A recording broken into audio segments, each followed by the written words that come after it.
Olá, aqui quem fala é o pastor Lucas Salles e eu tenho uma palavra de Deus para a tua vida nesse dia. Irmãos, dou graças a Deus por mais uma semana que se inicia e peço a Ele que possa abençoar também a sua vida e que você possa ter uma semana produtiva, abençoada e que todos os teus negócios, todas as tuas petições, orações, aquilo que você for resolver essa semana, o que tem projetado, que o Senhor possa ir na tua frente, te guiando, te guardando e te livrando de todo o mal. Antes de entrarmos no nosso assunto, quero pedir a tua ajuda para que você possa compartilhar esse vídeo com a tua comunidade, que você possa, em nome de Jesus Cristo, ajudar a palavra de Deus ser disseminada, evangelizando dessa forma, passando esse vídeo para a sua comunidade no Facebook, curtindo lá no YouTube, compartilhando para que mais pessoas venham ter acesso a esse material e a esses estudos que temos passado aqui, tá? Então, essa semana que se inicia, nós vamos estar falando sobre a realidade bíblica do inferno, amém? Então, assim, é um tema muito importante para a fé cristã, porque em meio aí a tantas doutrinas falsas que têm surgido e teologias realmente ali progressistas, né? Teologias ali que tentam negar até mesmo alguns pontos da palavra do Senhor, a gente se vê realmente aí obrigado, né? E se vê realmente aí confrontado com esses tipos de teologia, e nós precisamos também expor e disponibilizar materiais que venham combatê-las, porque a verdade da palavra, a realidade que a Bíblia realmente nos mostra, ela tem que prevalecer, porque a palavra de Deus ela é viva e eficaz, como está em Hebreus, né? E é viva, irmão. Se ela é viva e eficaz, ela tem poder e autoridade. Foi um livro que foi escrito por homens, mas foi inspirado pelo Espírito Santo, amém? Então, eu queria começar lendo com vocês aqui em 2 Timóteo, tá? Ele se encontra aqui em 2 Timóteo, capítulo 3, do versículo 1 até o versículo 5. Primeiramente, eu quero estar falando sobre as previsões, né? Vamos dizer assim, o que o Espírito Santo já trabalhava no coração de Paulo sobre os últimos tempos, que são esses que nós vivemos agora, e sobre o surgimento de pessoas que iriam negar a eficácia da palavra de Deus.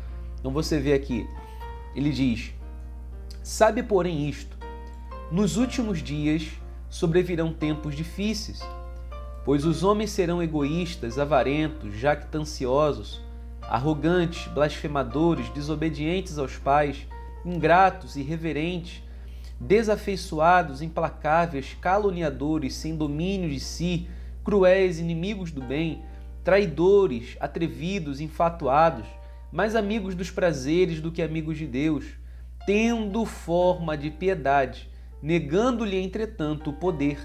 Foge também destes, amém?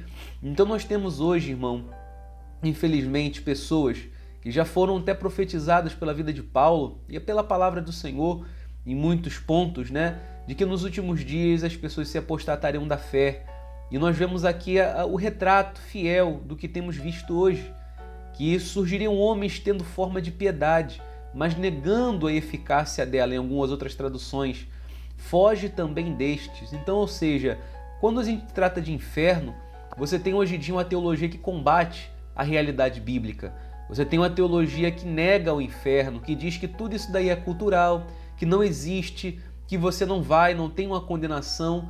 E aí o crente que vai ouvindo essas coisas, ele vai realmente caindo numa, como eu posso dizer, numa acomodação, mentindo e enganando para si mesmo de que não há condenação e ele pode viver da maneira que ele quiser viver.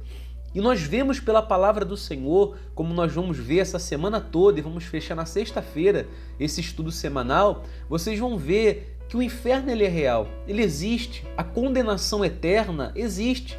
Assim como o céu, para onde nós vamos, que nós cremos em Jesus e aceitamos Ele como o nosso único e suficiente Salvador, e vivemos uma vida de santidade progressiva, como nós estudamos na semana passada, nós está garantido que o céu, e da mesma forma que existe o céu, o inferno também é real. E aí muitos homens, como você vê, que têm uma aparência de piedade, que quer transparecer uma falsa piedade, mas nega o poder dela.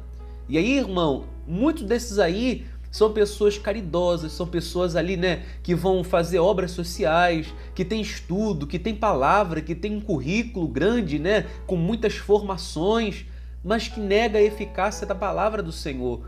Por isso que Jesus Cristo ele vai dizer, né? Graças eu te dou, Pai, que escondestes essas coisas dos grandes e revelaste aos pequeninos. Irmãos, as grandiosidades do Evangelho, elas são reveladas a cada um de nós. Talvez sem estudo, sem um curso, sem formações grandiosas, mas nós aprendemos com o Espírito Santo, porque ele nos ministra e afirma a nossa fé nas verdades e nas realidades bíblicas. Então voltemos, irmão, à origem da palavra do Senhor, para que não nos percamos nesse caminho, dando ouvido a doutrinas de demônios, como Paulo diz em outra carta dele. São doutrinas de demônios, irmão, que precisam ser combatidas. O inferno é real, o céu também é real, o arrebatamento é real, porque são palavras e verdades bíblicas fundamentais da fé cristã.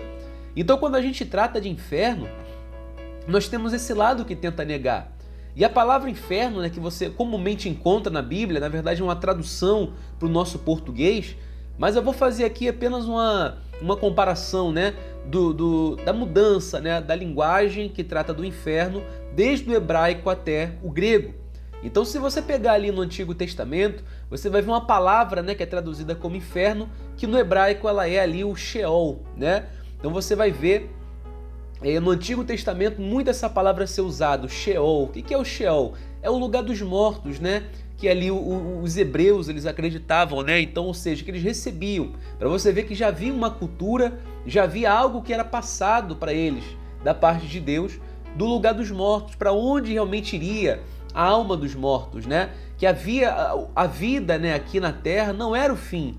Depois da morte haveria também ali uma outra vida. Então já havia essa crença, essa cultura. E depois, quando você chega no Novo Testamento, você vê pelos evangelhos, você vai identificar Jesus muito tratando de uma palavra que é traduzida para a gente como inferno também, mas que é o Guiena. O que é o Guiena, né? É uma comparação, uma palavra, né? Um jogo de palavras que vai comparar ali, né, com o Vale de Inom, que fica ao leste de Jerusalém. E esse Vale de Inom ele era muito utilizado na época para queimar lixos e para queimar animais mortos, né?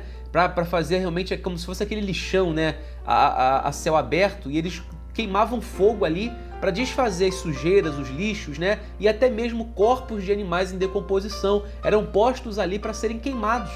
Então, visualizando ali, eu me colocando no lugar do povo hebreu que passava por perto daquele vale, via aquele fogaréu aceso, queimando corpos, cadáveres, né, de animais, queimando lixos, né, e aquele fogo que nunca apaga porque tem sempre algo para queimar, porque era o descarte da cidade, tinha que dar um fim no lixo, né, nos resíduos daquela cidade.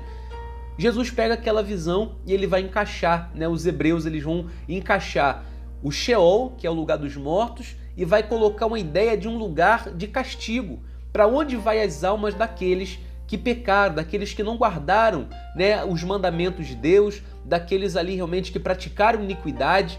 Eles vão realmente começar a fazer o comparativo desse nome Sheol com Guiena, por conta do Vale de Inom.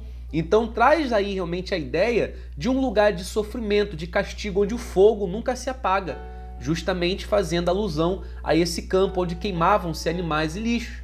E você vai ver nos restantes das cartas, porque o Novo Testamento foi escrito em grego, né, para os gregos ali, e muitos deles, como Tiago, Pedro, né, João, eles deviam realmente escrever de uma forma que os gregos fossem entender, né? Então, quando se tratava de inferno, também traduzido como inferno, você vai ver a palavra Hades, né? Então, o Hades, ele é o deus do submundo na crença grega, né? Então, você vai ter o Hades ou Plutão. Então, eles são os deuses das regiões mais baixas da Terra, para onde vão os mortos. Então também isso vai ser traduzido para a gente como inferno, porque os apóstolos vão usar como alusão para que o grego venha entender, ele vai usar dentro da cultura grega o nome de um deus grego, que é o que domina o reino dos mortos, para identificar o destino daqueles que não aceitaram Jesus, daqueles que viveram uma vida promíscua, para onde eles vão. E, consequentemente, também vão citar, em Tiago você vai ver algumas citações do Tártaro, né? E o Tártaro justamente é a região subterrânea na crença grega, onde realmente ali eles criam, né, para onde iam os espíritos dos ímpios, né, que sofrem castigos constantemente, isso na cultura grega. Então eles vão se apropriar dessa cultura grega, né? Eles vão colocar a ideia do inferno, da condenação futura para aqueles que não aceitam Jesus e vivem uma vida de promiscuidade, que não mudam, que não se santificam, né? E eles vão usar esses tipos de adereço, né, e de apontamentos, né, para passar a mensagem para aquele povo grego que estava ouvindo.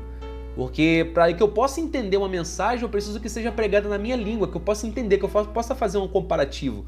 Eu não posso pregar aqui para o brasileiro usando estruturas linguísticas ou culturais lá dos Estados Unidos ou da Índia, né? Ninguém vai entender nada. Então a mesma coisa era usada lá pelos apóstolos.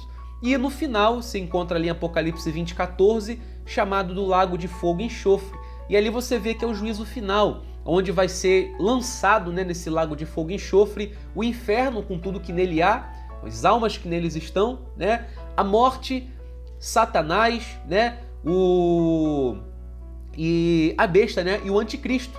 Então tudo isso vai ser lançado nesse lago de fogo e enxofre que, né, já conjecturamos ali que seja o juízo final para esses tipos de pessoas, né, e seres realmente que não guardaram a sua posição, né, que não guardaram ali a santidade, mas que praticaram toda sorte de mal, de mentira e não entraram na verdade, tá? Então, essa é a realidade que a palavra de Deus ela nos traz. Alguns nomes que eu citei aqui que estão na palavra do Senhor e têm o seu significado.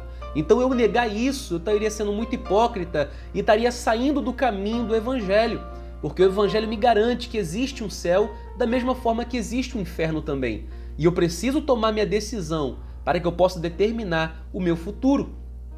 E eu queria apenas ler com vocês, já que a gente falou aqui sobre os homens amantes de si mesmo, eu vou deixar apenas aqui em Mateus 7,15, para que você possa meditar e para que venhamos ficar apercebidos, irmãos, nesses últimos dias e não deixemos que nos engane. Porque Jesus mesmo diz, acautelai-vos dos falsos profetas, que se vos apresentam disfarçados em ovelhas, mas por dentro são lobos roubadores. Amém? Então eu deixo essa palavra no teu coração e eu te convido a dizer não para todo tipo de doutrina, todo tipo de entendimento, todo tipo realmente de filosofia que negue a palavra de Deus. Tudo que vem realmente até com pele de ovelha, transparecendo a imagem de piedade, uma imagem de não tem condenação para você, você não vai sofrer, não existe o pecado, como hoje está sendo pregado, irmão. Não aceita isso, porque no fundo são lobos roubadores, são homens realmente que não andam na verdade e que vão para o inferno e vão levar quem os escuta também.